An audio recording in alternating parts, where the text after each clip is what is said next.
Суу коопсуздугу, ресурстарды натыйжалуу башкаруу, сууну өнүмдөөнүн инновациялык технологиялары. Бул маселелер Сауд Арабиянын баш каласындагы Уануаты саммитинин негизги темасы болду. Эскерте кетсек, форумду Казакстан менен Франция уюштурган. Касым-Жомарт Токаев саммиттин ачылыш аземинде сөз сүйлөдү. Казакстандын президенти суу коопсуздугу туруктуу өнүгүүнүн, экономикалык өсүштүн негизи экенин белгиледи. Бирок бүгүнкү күндө дүйнө жүзү боюнча 6 миллиардтан ашуун адам сапаттуу ичүүчү сууга жетпей жапа чегүүдө. Жыл сайын кырдаал курчуп, көйгөй глобалдуу болуп баратат.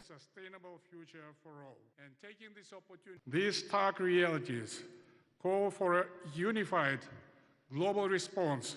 Адамзаттын туруктуу келечегин камсыз кылуу үчүн дүйнө өлкөлөрү учурдагы чакырыктарга жалпы билдирүү жасоосу кажет. Учурдан пайдаланып, суу тартыштыгына туш болгон бардык өлкөлөргө жана региондорго жардам берүү планын жарыяландыгы үчүн жогорку мартабалуу королго чын жүрөктөн ыраазычылык билдирем. Аймагы чоң жана деңизге чыга албаган өлкө катары Казакстан суунун баалуулугун так билет. Суу түгөнгүс ресурс эмес. Биз муну башыбыздан өткөн кырдаалдан билебиз. Суунун да сурагы бар.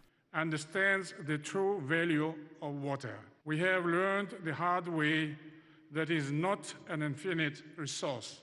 Ошондуктан Казакстан суунун ар бир тамчысынын баркын билип, дүйнөлүк Fresh Water Challenge демилгесине жана One Water Vision коалициясына кошулууда. Акыркы суу ресурстарын комплекстүү башкарууга көмөктөшөт. Ошондой эле Касым-Жомарт Токаев жаңы демилгелерин жарыялады. Мамлекет башчысынын пикири боюнча, климаттык суу инфраструктурасына конкреттүү инвестициялар бүтүндөй региондорду өзгөртө алат. Сууну үнөмдөөчү айыл чарбасында өнүктүрүү зарыл. Ал айлана чөйрөгө болгон оорчулукту азайтат. Албетте, глобалдык суу циклиндеги чоң роль мөңгүлөргө таандык. Ошондуктан аларды сактап калуу үчүн жалпы эрежелерди иштеп чыгуу абдан маанилүү. Касым-Жомарт Токаев аларды изилдөө жана коргоо үчүн глобалдык изилдөө борборлорун бириктире турган өнөктөштүк түзүүнү сунуштады. Бир сөз менен айтканда, учурдагы суу катчылыгын биргелешип, кырдаалдын өзгөрүүсүн так көзөмөлдөө менен гана чечүүгө болот. Ошондуктан Казакстан БУнун колдоосу менен 2026 жылы аймактык климаттык конференция өткөрөт.